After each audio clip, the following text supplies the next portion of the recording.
अस्सलामुअलैकुम, आप देख रही हैं प्रोग्राम हर जाविये से। मैं हूं आपके साथ शुमाइला हैशर। नाज़रीन, आज एक अहम फैसला सामने आया है। सुप्रीम कोर्ट ने review of order and judgement act कलअदम करार दे दिया है। इस केस का मुतफिका फैसला सुनाते हुए असम्बली तहलील के अगले दिन सुप्रीम कोर्ट ने जारी बयान में अपील का हक देने की पार्लियामेंट की तरमीम उड़ा दी है। इस फैसले में यह कहा गया है कि supreme court review and act parliament की कानून साजी के इख्तियार से तजावुज़ है और इसकी कोई कानूनी हैसियत नहीं है, लिहाजा इसे कलअदम करार दिया जाता है। ये भी आपको बता दें कि 19 जून को चीफ जस्टिस पाकिस्तान उमर अता बंदियाल समेत दीगर जजेस के बेंच ने केस की 6 समातें करने के बाद इस फैसले को महफूज किया था। ये फैसला अब सामने आ गया है। इसके असरात क्या होंगे और इसका फ़ायदा किसको होगा? क्योंकि हमने ये भी देखा कि ये फैसला अब नवाज शरीफ की सियासत में वापसी का रास्ता रोकने की क्या एक कोशिश है, क्योंकि साबिक वज़ीर कानून आज़म नज़ीर तारड़ ने इस पर रद्द-ए-अमल दिया है और इसमें उनका कहना है कि पार्लियामान के इख्तियार में अदालत की बार बार मुदाखलत कोई अच्छी रिवायत नहीं है और इस फैसले का नवाज शरीफ पर की वापसी का जो रास्ता है उस पर कोई असर नहीं पड़ेगा। ये मौक़िफ़ है साबिक वज़ीर कानून का। इसके अलावा उन्होंने ये भी कहा है कि कानून साजी के बाद सब अब 5 साल बाद सियासत के लिए नाअहल हो चुके हैं। तो क्या ये मुमकिन है कि इसका असर नवाज शरीफ की वापसी पर पड़ सकता है? इस पर हम आज के प्रोग्राम में बात करेंगे। इसके अलावा अभी तक निगरां वज़ीर आज़म और निगरां सेटअप के हवाले से जो सूरत हाल है वो वाज़ेह नहीं हो सकी है। हमने कल भी देखा था कि वज़ीर आज़म शहबाज शरीफ और अपोजिशन लीडर की मुलाकात हुई थी, लेकिन वो बेनतीजा रही थी और आज दोबारा ये अहम मुलाकात होनी है और वज़ीर आज़म के बयान के मुताबिक इस मामले पर जो है वो कोई ना कोई हतमी फैसला हो जाएगा। अभी तक निगरां वज़ीर आज़म का नाम सामने नहीं आ सका है, ना ही निगरां सेटअप के हवाले से जो सूरत हाल है वो वाज़ेह हो सकी है। क्या निगरां वज़ीर आज़म पर सियासी जमातों में इत्तेफाक पैदा हो जाएगा? सवाल ये पैदा हो रहा है। इसके अलावा ये मामला अब कहाँ तक जाएगा? क्या कल तक इसका नतीजा सामने आ सकता है? और ये डेडलॉक अभी तक क्यों बरकरार है? सादिक संजरानी का नाम अपोजिशन लीडर की जानिब से हमने देखा था कि मुलाकात में रखा गया है। अब ये मामला कहाँ जाकर रुकेगा? इसका नतीजा क्या निकलेगा और कब तक ये नतीजा सामने आएगा? इस पर हम आज के प्रोग्राम में बात करेंगे। एक चीज़ और मैं आपको बताना चाहूँगी कि साबिक वज़ीर आज़म चेयरमैन PTI की अहलिया बुशरा बीबी के हवाले से एक मुबैना डायरी जो है वो मंजर आम पर आई है, जिसमें ये तहरीर किया गया है कि वो किस तरह से हुकूमती उमूर चलाने के लिए साबिक वज़ीर आज़म को डिक्टेट किया करती थी। अब ये मामला न जाने कहाँ जाएगा और इसके क्या असरात होंगे और तहकीकात जब होंगी तो ये मामला आगे जाता हुआ नजर आएगा। आज के प्रोग्राम में अपने मेहमानों से मैं आपका तारुफ करवा देती हूँ। ब्यूरो चीफ काशिफ रफ़ीक हमारे साथ मौजूद हैं, ब्यूरो चीफ लाहौर मुनव्वर भट्ट भी हमारे साथ हैं और ब्यूरो चीफ कराची इम्तियाज़ खान फरहान साहब हमारे साथ मौजूद हैं। सबसे पहले काशिफ, हमें ये बताइएगा, बड़ा अहम फैसला आज सामने आया है। Supreme court review of order and judgement act कलअदम करार दिया गया है। इस फैसले में क्या कहा गया है, जरा हमें बताइएगा। बिस्मिल्लाह रहमान रहीम। शुमाइला, मैं ये बताता चाहता कि जैसे ही हुकूमत ख़त्म हो चुकी है, इसके लिए शुरू हो गया है और कल भी 2 फैसले ऐसे हुए जिसको हमने हाईलाइट किया और आज का जो फैसला है review of orders and judgement act. देखिए, बुनियादी तौर पे लोग कंफ्यूज हैं। ये जो एक्ट है, ये एक्ट वो है जिसको पार्लियामान ने पास किया, प्रेसिडेंट ऑफ पाकिस्तान ने इसको सिग्नेचर किया, उसके बाद इसको चैलेंज किया गया था और इसमें बुनियादी तौर पे अपील और नजरसानी का जो हक था उसके ऊपर बात की गई थी कि अपील और नजरसानी का जो हक है और अपील का ड्यूरेशन 30 दिन की बजाय 60 दिन होना चाहिए और जो नजरसानी है उसको एक ही पोजीशन में लेके रखा गया था, जिसके ऊपर आज फैसला आया और उन्होंने कहा कि अपील और नजरसानी दोनों मुतरादिफ नहीं बल्कि 2 मुख्तलिफ चीजें हैं। सो पार्लियामान की जो कानून साजी है उसको बड़ा गौर से जायजा लिया, लेकिन उसको हम एंडोर्स नहीं कर सकते, जिसकी वजह से उसे कलअदम करार दे दिया गया। अब रिव्यू और अपील की वही पोजीशन हो गई है जो इस एक्ट के पास होने से पहले थी, यानी कि 30 दिन के अंदर आपने अपील दायर करनी है और रिव्यू जो है, नजरसानी जो है, वो वही बेंच सुनेगा जिस बेंच ने उसका फैसला किया होगा, ना कि उस बेंच को एक्सटेंड किया जाएगा या उसमें इजाफा किया जाएगा। चूंकि हुकूमत की जानिब से यह था कि नजरसानी के जो बेंच है उसमें जो है तोसी की जानी चाहिए। सो अब लोग कंफ्यूज हैं कि इस फैसले के आने के बाद शायद नवाज शरीफ और जहांगीर तरीन की सियासत का रास्ता बंद हो गया है। ये बिल्कुल ऐसा नहीं है, चूंकि इस मामले को अगर आप एक साइड पे रख के अगर आप देखें कि बेसिकली इस मामले के तहत ताहयात नाअहली लिखी गई थी, लेकिन इलेक्शन एक्ट में जो तरमीम की गई तो उसमें यह तय कर लिया गया कि नाअहली जो है वो 5 साल के लिए होगी, ताहयात नहीं होगी। उसकी इंटरप्रिटेशन कर दी गई और उस इलेक्शन जो एक्ट है, तरमीमी एक्ट है, उसको अभी तक सुप्रीम कोर्ट में चैलेंज नहीं किया गया। सो जो 5 साल की मुद्दत थी नाअहली की, वो एड्रेस हो चुकी है इलेक्शन कमीशन के एक्ट में, तरमीमी एक्ट में, और लिहाजा जो नाअहली है 5 साल की, उसका इतलाक नवाज शरीफ पे या जहांगीर तरीन पे या किसी और पे नहीं होता। आसिफ, इस पे भी जो हम आगे जाके नाअहली बात होगी, करेंगे कि नवाज शरीफ के अच्छा, वापसी के रास्ते पे इसके क्या एक और असरात चीज, पड़ेंगे। हाँ। सुहैला, एक चीज मैं क्लियर करता चलूं। हाँ। एक इसके अलावा एक पिटीशन वहां पे मौजूद है, वो है प्रैक्टिस एंड प्रोसीजर बिल की। प्रैक्टिस एंड प्रोसीजर बिल का फैसला आना अभी बाकी है, वो महफूज है। जबकि तीसरा फैसला है नैब तरमीमी बिल की, वो भी फैसला तकरीबन हो चुका है, उसके ऊपर लार्जर बेंच का फैसला आना है और उसके बाद वो भी ये तो की जा रही है कि ये फैसले जो है वो टाइम टू टाइम आना शुरू हो जाएंगे। ठीक है मुनव्वर, आप इस फैसले को कैसे देख रहे हैं? लेकिन मैं इस फैसले को बहुत अच्छा समझता हूँ। सुप्रीम कोर्ट ने आखिरकार ये हुकूमत को बावर कराया कि आपके पास अक्सरियत नहीं थी तो आप आइन में बुनियादी तब्दीलियां नहीं कर सकते। आप कानून तो बना सकते हैं लेकिन आइन में तरमीम करने का इख्तियार आपके पास नहीं था। आइन में तरमीम उसी सूरत में हो सकती थी जब उनके पास 2/3 अक्सरियत होती, तो फिर जाके ये चीज़ हो सकती।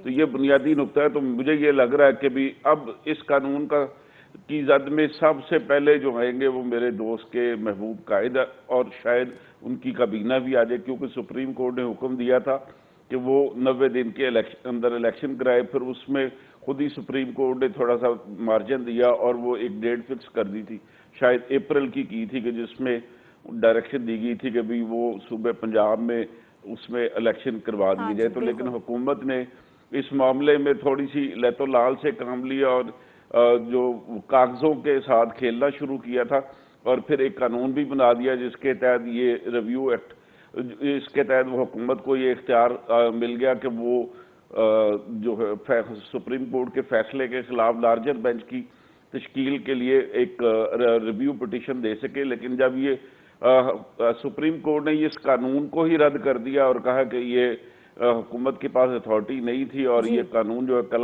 कलअदम करार दिया जाता है, तो सबसे ज्यादा वल्नरेबल पोजीशन जो है मेरे दोस्त काशिफ के महबूब कायद शहबाज शरीफ की होगी, क्योंकि ये उन्होंने सुप्रीम कोर्ट के हुक्म की तमील नहीं की थी। ठीक है इम्तियाज साहब, आपका इस फैसले पर क्या कहना है? बिस्मिल्लाहिर्रहमानिर्रहीम। ज़ाहिर है अदालती फ़ैसला है, अब चूँकि फ़ैसला आ गया है तो उस पर तबसरा हम कर सकते हैं आइनी तौर पे। जो काशिफ ने बहुत अच्छी तरह जो इसकी उसको डिफ़ाइन किया है, बिल्कुल उसकी रोशनी में जो आई है सारी सूरत सामने, और मज़ीद इसके ऊपर चीज़ें सामने आएंगी। देखिए, कल हम एक बात कर रहे थे, उस पर हमारी आपस में तकरार भी हुई कि 90 दिन। आज जो मुनव्वर भट्ट साहब ने एक बात की है ना, उसी में सारी बात है। सुप्रीम कोर्ट का अपना फैसला जो पंजाब के इलेक्शन करवाने का था ना, वो 106 या 8वें दिन पे जा रहा था, वो जो खुद सुप्रीम कोर्ट ने हिदायत की थी। वो 90 दिन खुद सुप्रीम कोर्ट ने क्रॉस कर दिए थे। तो सुप्रीम कोर्ट को क्या इख्तियार है? अगर आइन में तरमीम का किसी को इख्तियार नहीं है, पार्लियामेंट को नहीं है। पार्लियामेंट कर सकती है, अक्सरियत हो मतलूबा कर लेगी, लेकिन सुप्रीम कोर्ट का फुल बेंच भी आइन में तरमीम नहीं कर सकता। जबकि 3 से 4 जगह ये बातें आई हैं, जैसे आइन में लिखा हुआ है कि अगर कोई डिसेंट करेगा और वोट देगा, वोट काउंट होगा और वो डिस्क्वालीफाई हो जाएगा। अगर डिस्क्वालिफिकेशन के लिए उसकी पार्लिमानी जमात करेगी। लेकिन क्या हुआ, कौमी असम्बली के केस में दूसरी बात हुई, पंजाब असम्बली के केस में सुप्रीम कोर्ट का दूसरा फैसला आया कि डिस्क्वालीफाई भी होगा, वोट भी काउंट नहीं होगा, जिसकी वजह से पंजाब के अंदर पूरा का पूरा बहरान पैदा हुआ। मैं ये समझता हूँ इन फैसलों की वजह से पंजाब के अंदर बहरान पैदा हुआ। अगर ये क्लियर कट फैसले सही डायरेक्शन में अगर होते तो कोई मसला शायद पाकिस्तान की पॉलिटिक्स में नहीं होता। और उस वक्त ये बात भी आ रही थी जो उन्होंने बाद में की, अदालत ने, कि जनाब वो इस्तीफे वापस कर दिए कि जाएँ जी, अगर रुजू कर सकते हैं तो कर लें। उसमें अगर ये मामला सही तरीके से चलता। अब आ जाती है अपील की बात। नवाज शरीफ के खिलाफ ये पहली डिस्क्वालिफिकेशन नहीं है। परवेज़ मुशर्रफ के दौर में नवाज शरीफ पे 20 साल की डिस्क्वालिफिकेशन थी और मुल्क से बाहर भेज दिया गया था। वो वापस आए, जो उनके खिलाफ मुकदमात थे, अपील फाइल की, जो इन प्रोग्राम में मैं पहले भी कह चुका हूँ, अपील फाइल की, टाइम बार हो चुका था, अपील का वक्त गुजर चुका था। इफ्तिखार चौधरी साहब ने टाइम कट किया और उनकी अपील समाअत के लिए मुकर्रर, वो भी सुप्रीम कोर्ट थी। अब ये अपील कहा कि ये टाइम बार होने के बावजूद क्यों नहीं देती, जी। वो भी सुप्रीम कोर्ट थी, वो भी सही। बेंच बना था और उसके बाद क्या हुआ, एक और ज्यादती हुई, उसी जो टाइम बार था निकल गया नवाज शरीफ का और सुप्रीम कोर्ट ने अलाउ कर जी। दिया।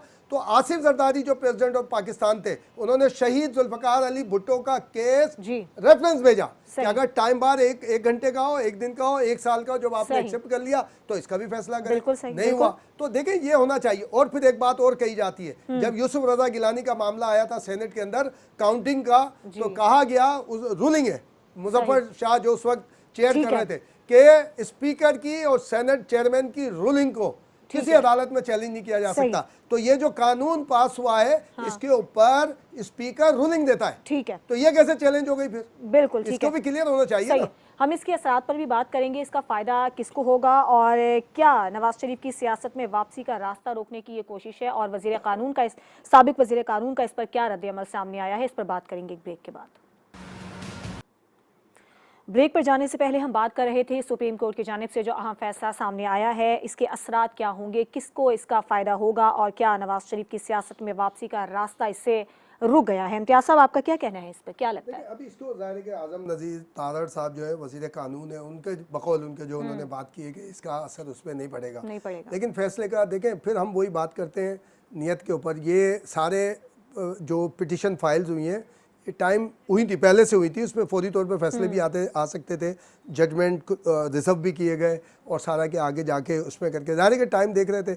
लेकिन देखें, लीडर जो होता है ना, कोई भी हो, जैसे पीटीआई चेयरमैन के हवाले से मुनव्वर भट्ट साहब भी, हम भी, सब भी मुख्तलिफ राय का इजहार करते हैं, तो इस तरह रास्ता रोकना मुनासिब नहीं होता कि इस तरह रोक के आप, यानी आप, मैं अपने कलम का, मैं अपने मीडिया का अगर गलत इस्तेमाल करूँगा तो मैं बदनीयती के साथ ये करूँगा। और फिर वही जो बकौल हमारे ख्वाजा काशिफ साहब के, बात सही है कि एक अल्लाह की अदालत भी होती है और वो सारी चीज़ें आगे निकलती हैं। अब देखते हैं इसमें आगे क्या होगा, इंटरप्रिटेशन आएगी तो, लेकिन कम अज़ कम नवाज शरीफ के वहाँ रुकने से, देखिए नवाज शरीफ का अब ये दूसरा वहाँ पे रुकना है, हम कहते हैं ऊपर से भी चल रहा है मामला, लेकिन वो भी कॉन्शियसली रुके रहे वहाँ पर, वो भी सारी चीज़ें वॉच कर रहे हैं, इसका मतलब है देख रहे हैं सारे, तो इसका मतलब है वो एक अच्छे पॉलिटिशियन है। और बिल्कुल उसी तरह कि जब हुकूमत में चेंज आ रही थी 22 में 2022 में, तो उनका था कि फौरी तौर पे इलेक्शन में जाया जाए, फौरी तौर पे इलेक्शन में जाया जाए, बजाय इसके कि सारे उसमें, तो वो बात भी उनकी सही थी।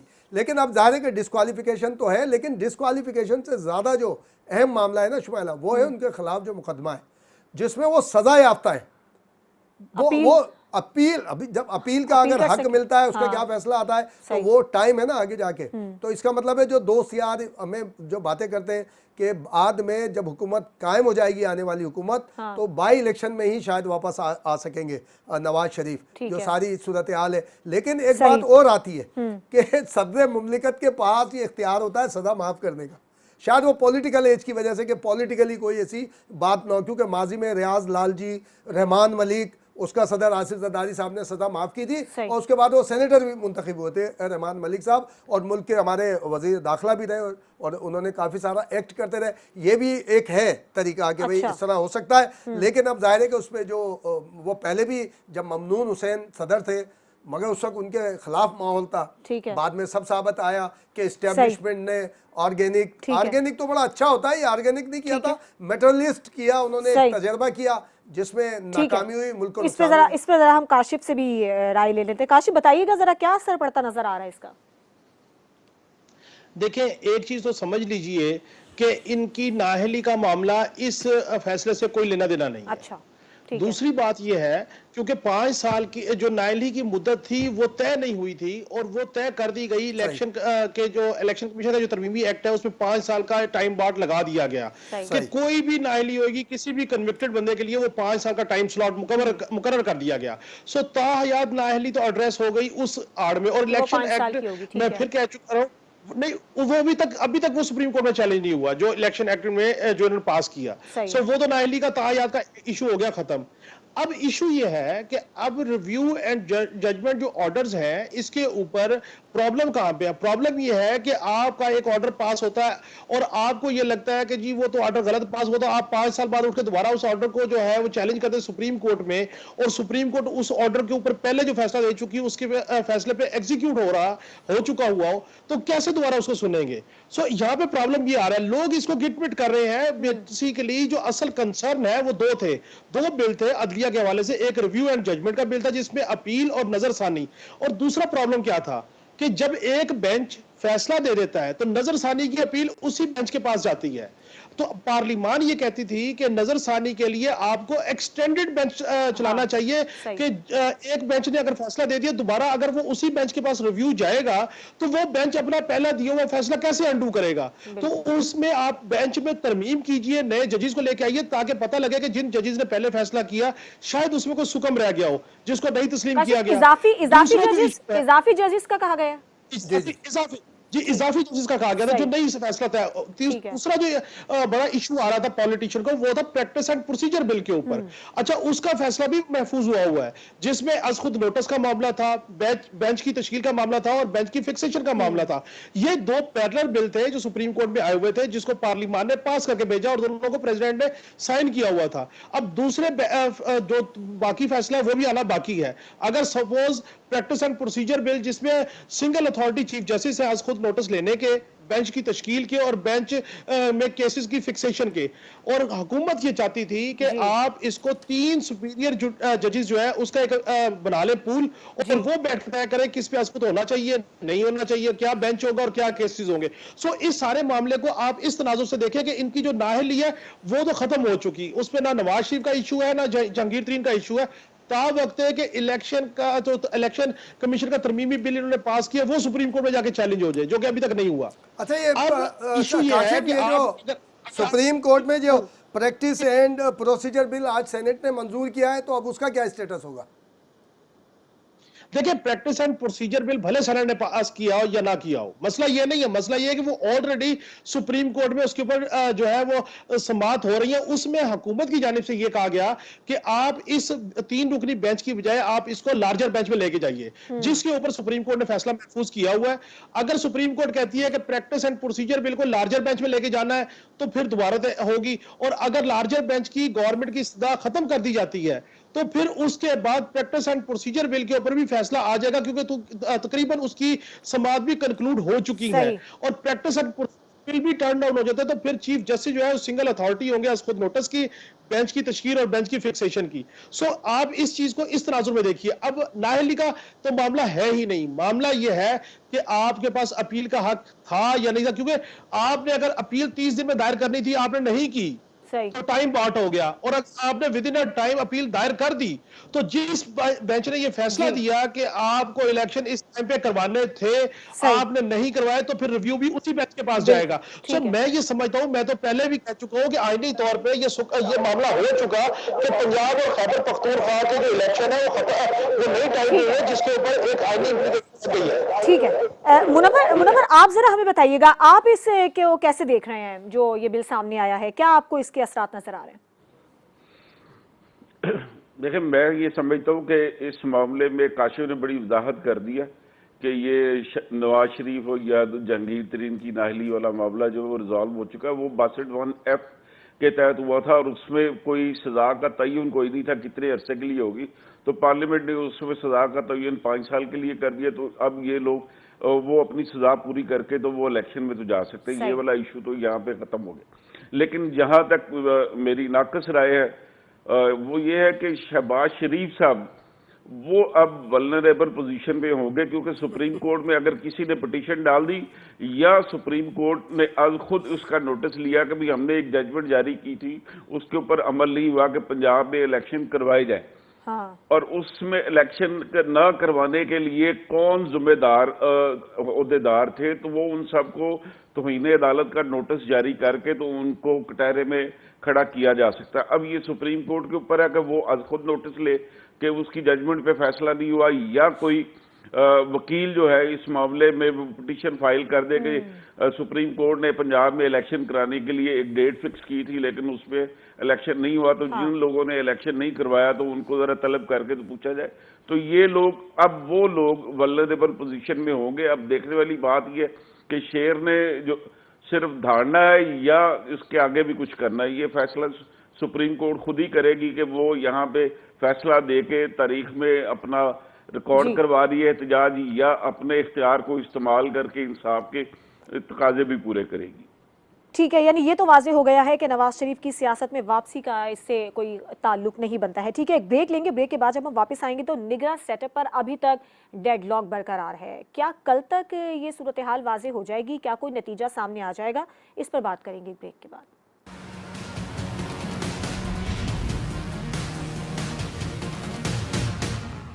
Welcome back. निगरां सेटअप पर ताहाल डेडलॉक बरकरार है और निगरां वज़ीर आज़म का नाम भी सामने नहीं आया है। आज एक और मुलाकात होनी है, इस पर हम मुनव्वर भट्ट से बात करेंगे। मुनव्वर, ये जो निगरां सेटअप और निगरां वज़ीर आज़म का मामला है, इस पर तो हम बात करेंगे, लेकिन एक सवाल मेरे जहन में ये आ रहा है कि जो ये अभी फैसला सामने आया हमारे पास supreme court review of judgments का, क्या इसका चेयरमैन पीटीआई की नाअहली से कोई ताल्लुक बनता हुआ नजर आ रहा है? क्या वो अपील कर सकते हैं? जरा हमें इस मामले पर क्लियर कीजिएगा। नहीं, मेरा नहीं ख्याल के भी इस तरह हो सकता है, क्योंकि वो उनको सादिक और अमीन ना डिक्लेयर करके जो है ना सजा सुनाई गई है। और किसी भी फौजदारी मुकदमे में या किसी आईनी मुकदमे में अगर किसी एक पार्लियामेंटेरियन को सजा हो जाए तो वो फिर 5 साल के लिए नाहिल हो जाता है। अच्छा। तो ये उनको तो इस कानून का कोई फायदा नहीं होगा। लेकिन ये जो दूसरी बात कि इस कानून के अंदर जो सुकम रह गया, तो शायद वो मामला इस तरह नहीं है जिस तरह के हम लोग समझ रहे। यहाँ पे जो कानून बना था उसमें ये वाजे कर दिया गया था कि अगर किसी मुकदमे में अगर सजा होती है तो वो अदालत, सुपीरियर अदालत अगर सजा मुअत्तल कर भी दे तो उस सूरत में भी जो है वो नाहिली बरकरार रहेगी। और ये जो है जो नए कानून बने उसके तहत है, जबकि पुराने कानून में ये चीज नहीं थी। सही, और दूसरी बात जो आपने की वो मुशावरत वाली, हाँ, इसका नतीजा कब आएगा? समझता हूँ कभी ये तो मेरे तो जो दोस्त के महबूब कायद है वो तो दुआ करे कि या अल्लाह कोई ऐसा मौजज़ा कर दे कि थोड़े दिन के लिए मैं और रह जाऊं। लेकिन ये सदर मुमलिकत ने चूंटी काट दी है उनको खाम खाई। हालांकि अगर वो लेटर ना भी जारी करते तो 3 दिन के अंदर ही मुशावरत होनी थी। तो वो मुशावरत हो सकता है अगर कल की डेट में वो फाइनल हो जाए तो उस सूरत में ये फिर जो है शहबाज साहब के पास ये एक ऑप्शन रहेगी, क्योंकि अगले दिन हफ्ते इतवार की छुट्टी होएगी और फिर पीर की छुट्टी है, तो शायद 2 दिन इन्हें मजीद मिल जाए और वो परेड का मुआयना करके तो मंगल को जो है वो नई ओथ टेकिंग सेरेमनी हो सके। ठीक है, इम्तियाज से निगरां वज़ीर आज़म पर सियासी जमातों का इत्तेफाक होगा? आपको ये मामला कहाँ तक जाता हुआ नजर आ रहा है? देखिए, कल भी कहा था, मैं समझता हूँ हो जाएगा। ये तो बात सही है भट्ट साहब की कि वो सदर मुमलिकत साहब ने यानी एवं ख़त लिखा है, उनकी ज़रूरत नहीं थी, क्योंकि अभी 3 दिन पूरे भी नहीं हुए और ना उस प्रोसीजर में कहीं सदर साहब फिट होते हैं। अच्छा। आइन में तमाम चीज़ें लिखी हुई हैं, ऐसा होगा ऐसे, यानी कि 3 दिन में मुशावरत नहीं हुई तो ये जाएगा स्पीकर के पास, स्पीकर के बाद हुआ तो इलेक्शन कमीशन के बाद। इसमें ये बीच में आ गए, उन्होंने खत लिख के यार मैनू कोई पुछी कोई नहीं रहा तो मैं भी कुछ कहा तो मेरा भी ना आवे एदे विच, तो इस वास्ते उन्होंने खत लिख दिया। तो अब मैं समझता हूँ प्रोबेबली हो जाएगा। ये मामला होते हैं, पॉलिटिशियन जो है ना वो होते हैं। लेकिन ये बात सही है भट्ट साहब की कि ये शहबाज शरीफ साहब के जहन में होगा कि ये 14 अगस्त भी जो है वो एज प्राइम मिनिस्टर इंजॉय करें। तो ज़ाहिर फ्लैग सेरेमनी होती है, उसमें सलूट वगैरह भी होते हैं, सारी चीज़ें होती हैं। ये उनकी ज़रूर ख्वाहिश होगी, अल्लाह करे पूरी हो जाए, या दोनों मिलके जो भी नॉमिनेटेड हो वो भी आ जाए। मैं समझता हूँ कि इसमें मोस्टली ये हो जाएगा। और बाकी जो है ना, ये अभी जो हम सज़ा के ऊपर बात कर रहे थे, मैं कह रहे काशिफ जो है इसको, और चूँकि इन्होंने अभी एडिशनल सेक्रेटरी का बता रहे थे इस लेजिस्लेशन के हवाले से, तो मैं समझता हूँ ये वाली हम मज़ीद बात अगर काशिफ हमें और बता दे, हमारे सुनने वालों को, देखने वालों को बताए तो और ज़्यादा अच्छा होगा, हम वजाहत हो जाएगी। सही है जी काशिफ, ज़रा एक तो पहले हमें ये बताइएगा, जो अभी हमने मुनव्वर से सवाल किया था वही नाअहली का इत्तला, क्या चेयरमैन पीटीआई का कोई ताल्लुक इससे बनता है? इसके अलावा जो नतीजा है वो अभी तक सामने नहीं आ रहा है। निगरां सेटअप का ले लें, वज़ीर आज़म, निगरां वज़ीर आज़म के नाम का ले लें, डेडलॉक ख़त्म नहीं हो, और वो भी जो आपकी बात हुई है एडिशनल सेक्रेटरी साहब से, वो भी अच्छा, हाँ। पहले इसमें देखें, एक चीज तो आप ज़हन में रखें, अगर कोई भी अवामी ओहदेदार, अवामी नुमाइंदा किसी मामले में कन्विक्टेड हो जाता है तो वो ऑटोमेटिकली नाअहल हो जाता है। सही। सही। अब कुछ केस में ऐसा सजा सुनाई गई कि इनको ताहयात नाअहल कर दिया जाए, किसी में 20 साल कर दिया जाए। लेकिन ये अब जो नई कानून साजी हुई है उसमें ये तय हो गया कि नाअहली की मुद्दत जो है वो ओपन नहीं है, वो 5 साल के लिए रिस्ट्रिक्टेड कर दी गई। सो अगर चेयरमैन तहरीक इंसाफ को कन्विक्शन हो चुकी है तो वो भी 5 साल के लिए ऑटोमेटिकली नाअहल हो गए हैं। सही। अच्छा, अब इसमें एक राय ये, शायद अगर वो उनकी सजा सस्पेंड कर भी दी जाए तो वो पॉलिटिक्स के लिए अलाइव हो जाएंगे, लेकिन जब तक बरी नहीं होंगे तो उस वक्त तक वो इलेक्शन नहीं कंटेस्ट कर सकते। लेकिन चूंकि इस अबाम को दूर करने के लिए आज मेरी जो बात हुई असेंबली के लेजिस्लेशन ब्रांच के हाई ऑफिशियल से, तो उन्होंने यही कहा कि ऐसी कोई शिक ताहाल इलेक्शन कमीशन के तरमीमी बिल में पास नहीं हुई है। अगर जो सजा है वो ब्रेक हो जाती है तो फिर उसके बाद वो पॉलिटिक्स कर सकते हैं, वक्त है कि उनकी अपील भी रिजेक्ट हो जाए। तो ये सबसे इंपॉर्टेंट चीज है। अब इसमें एक चीज आप जेल में रखिए, एक प्रैक्टिस एंड प्रोसीजर बिल का फैसला आना बाकी है, नैब की तरमीम का बिल भी चैलेंज है सुप्रीम कोर्ट में, उसका फैसला आना भी बाकी है। ये दो बातें। निगरान सेटअप की बात कर ले तो हमारे जराये का ये कहना है कि एहसन भवन जो है उनको निगरान वजीर कानून के लिए शायद लगाए जाने का इम्कान है, एहसन भवन को। और फैसल वावडा साहब जो है वो निगरान दाखिला के लिए मजबूत तरीन उम्मीदवार। जनाब तो नहीं यार काशिफ साहब। तीसरी बात यह है कि निगरान वजीर आजम की, देखिए सदर साहब ने उन्हें कहा कि 12 तारीख तक आप नाम फाइनल कीजिए। अच्छा, 12 तारीख तक नाम फाइनल नहीं होंगे तो अगला प्रोसीजर यह है कि पार्लिमानी पार्टी में जाएगा जहाँ पे हुकूमत और अपोजिशन के बराबर के नाम होंगे और वो स्पीकर उनका नोटिफिकेशन करेंगे और 2 से 3 दिन में उन्होंने नाम फाइनल करना, नहीं तो फिर इलेक्शन कमीशन के पास जाएगा और वो 48 घंटे में फाइनल करेगा। अब स्पीकर सदर साहब कह रहे हैं कि भाई आप 12 तक कर लें ताकि आप आपस में अगर कंसेंस हो जाए तो शायद कमेटियों की तरफ मामला रेफर ना हो सके। कभी इम्कान है कि आपस में इनका रेफर हो जाए, डिसाइड नहीं होगा तो फिर अल्टीमेटली मामला कमेटी में जाएगा। इसमें किसी की विश की बात नहीं है, ये कानून की बात है। अगर उसे तस्लीम कर लिया जाए, जो नहीं तस्लीम किया गया पंजाब के इलेक्शन के ऊपर और खैबर पख्तूनख्वा के इलेक्शन के ऊपर, मैं उस वक्त कहता रहा कि आपका आइन 90 दिन से आगे की इजाजत नहीं देता। सुप्रीम कोर्ट ने आपको एक ग्रेस टाइम दिया, 18-20 दिन का, आपने नहीं माना। देखिए, जिस वक्त आप मुल्क की आला तरीन अदालतों के फैसले नहीं तस्लीम करेंगे, याद रखिए अगर वो इंसाफ की हुकूमत ने तस्लीम नहीं किए तो उसका खमियाजा वो भुगत रही है।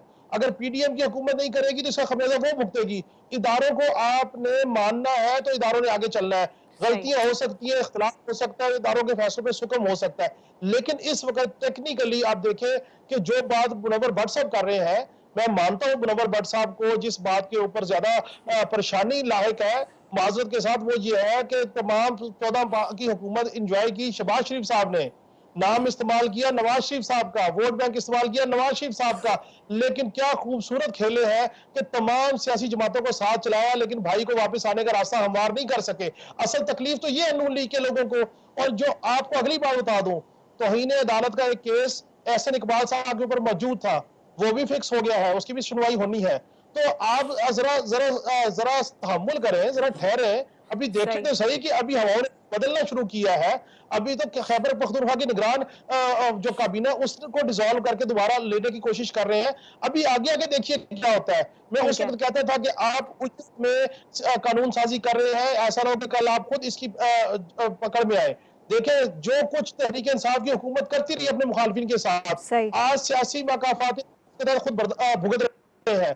जो ये कर रहे हैं, हो सकता है सियासी मकाफात अमल के तहत ये भी उसमें आए। अगर आपको एक सिनेरियो छोड़ के बात खत्म करता हूं,